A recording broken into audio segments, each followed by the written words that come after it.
why you picked those three specifically to highlight? You know, I picked some, I didn't pick others, but I bucketed our concerns. And the ones that I did speak on, I think are representative of those concerns. For example, what makes the district less efficient and effective, makes us less competitive, harder to do business here, and that is changing the congressional timelines on approving our bills. I can't tell you, and this is kind of inside baseball, the amount of uncertainty that that creates in how we're able to be responsive to our citizens. So it's all burden and no benefit. And so there are other bills like that. I highlighted one that would make us, in my opinion, less safe. And I think there's a lot of misunderstanding around this notion of cash bails making us safer. We have a regime here about pretrial detention that we have recently strengthened in the law through Secure DC and was recently extended through the most recent crime bill that focuses on holding people pre-trial who are dangerous and who have demonstrated that.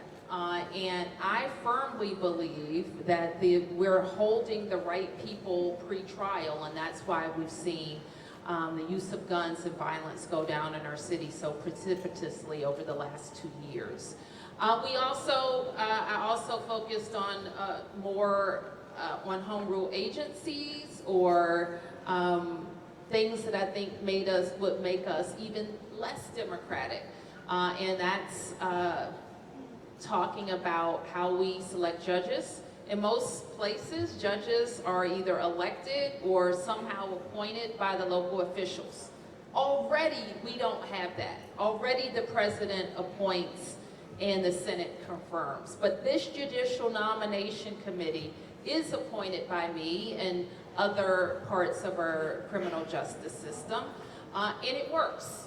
The president just sent down 3 judges. At least one of them is in line to be Senate approved soon. We have a whole slew of appointments after that, so we think that works. And similarly, and that's a home rule chartered agency. And similarly, the elected attorney general's office is too. So we think the already tenuous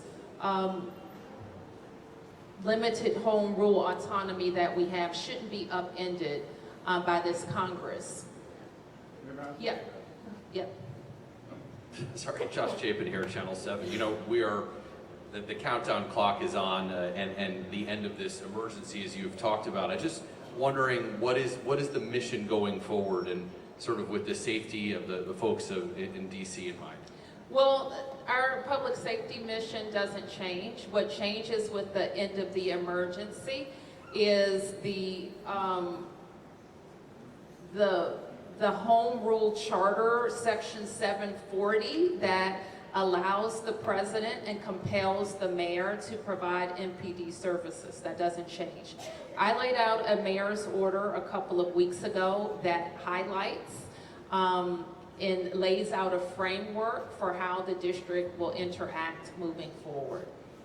Yes, Mark. Yeah, Roger, could you be more specifically in how MPD is going to cooperate or coordinate with ICE? You've been very clear leading up to this that ICE is not mentioned in your mayor's order. That's correct, and I'll reiterate that. And DC Police will go back to following DC law. Will DC Police continue to cooperate and coordinate with ICE after the emergency expires? That's not part of my mayor's order. Requires the pre-surge status quo, the pre-emergency status quo, and that's how we will proceed. So what does that, I mean, will they continue to cooperate, or will they go, and for instance, the chief's executive order, will that be rescinded? That's connected to the emergency, and the emergency's over today. Yep, So, next again, question. does that mean it'll be rescinded and they will stop cooperating as far as transporting ICE detainees? That certainly wouldn't be my expectation, Mark. And the White House released numbers today on more than 2,000 arrests in the past month. More than 900 of those the White House describes as illegal aliens. Do you Can you support, do you think those numbers are correct? And what do you make of those numbers that they have not only taken more than 2,000 people off the street, but more than 900 people who appear to have been detained by ICE in just the past month off the streets of DC? I cannot confirm numbers because those aren't coming through our system. I would say when I heard them, it seemed like it would have had to be greater than the district proper. That's kind of my first gut reaction. But again, we don't have all of those specifics, so they would have to come from the White House. Mayor, last week when you were asked, speaking? I'm this sorry. is Campbell, Okay, all right, Roberts, New York gotcha. Times. Last week when you were asked about the Attorney General's suit regarding the National Guard, you said, look, my focus is on getting out of the emergency 100%. Yep. Now that that looks likely to happen, how is your posture toward the administration going to change? What does that going mean? forward? Meaning, you were saying I'm not focused on the National Guard suit because I'm focused on the emergency. Do you think your involvement in litigation like that will change after tonight at midnight? My concern, I've always laid out my concerns about federal troops policing American cities, especially ours. The DC Guard is different, as you know. The DC Guard is directed by the president. Out-of-state guard, I do think there's a legal question about it, and it has been from the very beginning. Yep. Thanks, Mayor. First, just to clarify, through the emergency, did DC Police and DC government's cooperation with ICE, was that limited to Chief Smith's executive order about information about people not in custody and transportation, or did it go beyond that?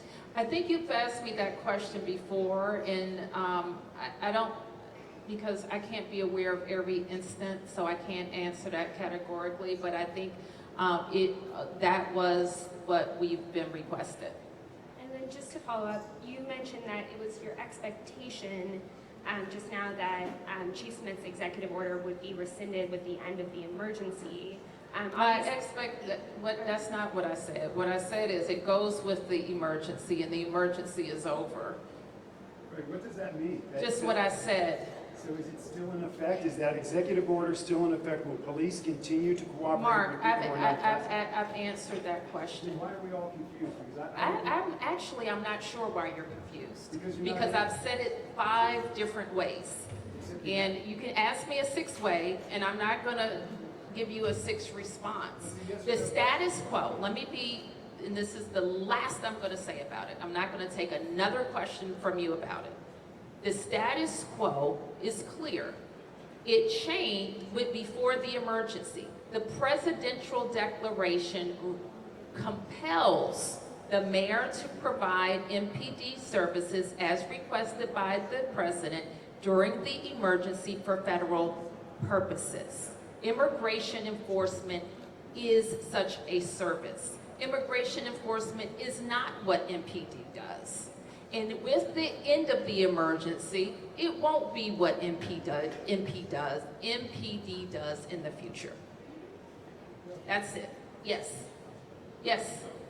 Mayor Raphael with Channel 9. Have you heard from the federal government regarding your mayor's order? Because obviously you've outlined ICE is not included, but we know Attorney General Pam Bondi kind of prioritized immigration enforcement. And second, have the feds given you a rollout plan? You've laid one out, but have they given you one of when they plan to kind of retract their federal agents from the district? Federal police officers are going to be in the district, okay? Federal police officers can enhance the public safety mission of MPD. So federal police officers will be in the district. Any other officers that the federal government uses could be in the district, but not with MPD.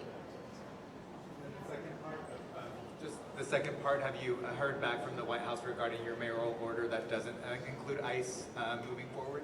Yes. Care to tell us what they said about it? I mean, I think from the Congress and the administration, and I'm talking like people see this framework as a workable framework to get us out of the emergency, as evidenced by the fact that the president didn't try to move a new emergency, and the Congress is not moving to extend the emergency. which they have every power to do. So the framework, my framework, is that path. Yes. Hi, Elizabeth Thomas, ABC News. In light of your ongoing efforts to enrich the arts in DC, can we get your thoughts on the new leadership at the Kennedy Center amid, reportedly low ticket sales and high turnover of employees? I haven't been entirely focused on that. Obviously, the Kennedy Center is an incredible asset to the district. It belongs to the nation, of course, but it is an incredible asset to the district. I sit on the board as I don't know what they call it. I'm a non-voting board member, let me put it that way. And I participate, my team participates in those meetings. And we are, of course, concerned that people from our area, from across the nation, continue to see the Kennedy Center as a place to experience the arts. So I can't be more detailed with you than that because I haven't been recently updated, but we are actively participate on the board. Yep. Beatrice Peterson, ABC News. My understanding is you may have met with Attorney General Pam Bondi yesterday or sometime this week. Can you tell me a little bit about that meeting? No. Okay. All right, and then a second question. The Washington Post earlier posted a article saying that internal National Guard assessments warned that the deployment in DC during the federal surge may have eroded public trust in the military. Any thoughts on that?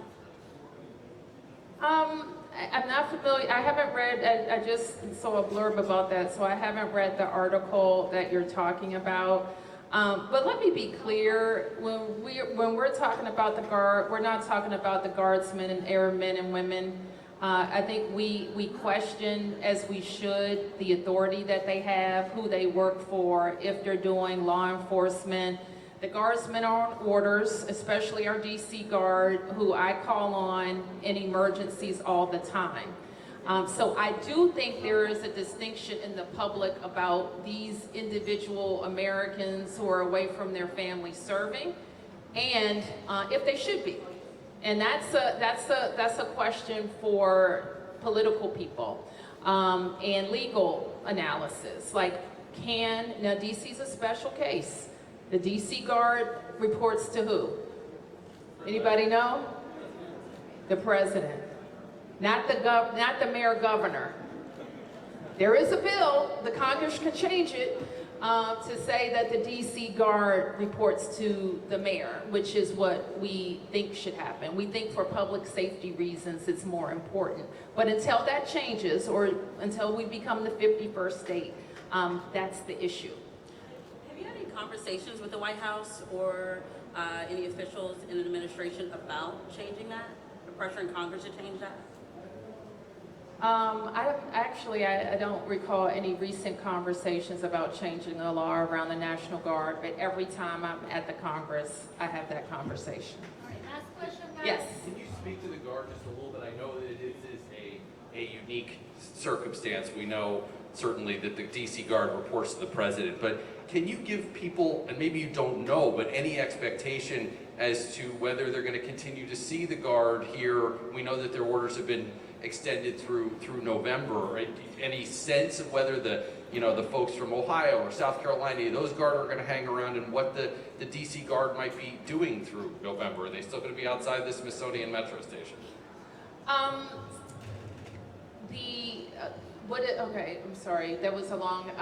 What's my expectation about the drawdown of the Guard? Where do you see the Guard? Do you think that there's people are going to walk out of the Smithsonian Metro and still see the Guard there, maybe at least the DC National Guard for a while? We know their orders were extended a little bit. Yeah, so I think that the question about the litigation involving the out-of-state Guard is important, and it may mean that they stay longer, frankly. I don't know the answer to that.